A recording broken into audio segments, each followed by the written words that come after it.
I think it's important to understand the rise in numbers, particularly coming up from the migrant worker dormitories, are not new cases of infections. As we have highlighted, the teams are in the dormitories testing workers, not just workers who have reported sick or have symptoms, but even workers who are well and with no symptoms. They are already enforcing safe distancing. They are separated from one another, not intermingling.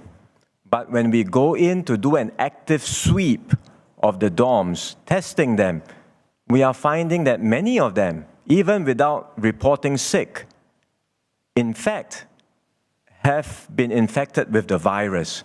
And that's the reason why with this aggressive testing regime that we are doing to determine the extent of infection in the dormitories, that's why you see high numbers popping up every day, because it's a very aggressive sweep of the workers inside the dorms, even when they are not sick, even when they have no symptoms.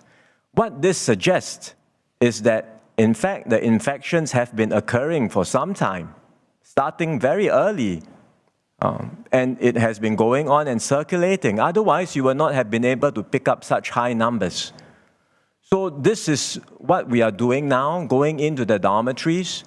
We have a strategy to test the workers, to separate the ones who are infected from the ones who are healthy, and to ensure the well-being of each and every migrant worker in the dormitories and outside the dormitories.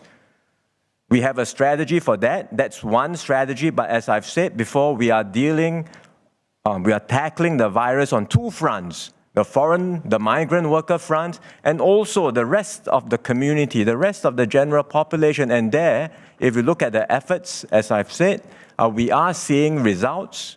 We are seeing the numbers of community transmission coming down, and that's why we want to go all out to bring the numbers down further, preferably to single digits, and then we can manage well on both fronts to take care of Singaporeans as well as migrant workers and to tackle the virus situation holistically as a nation.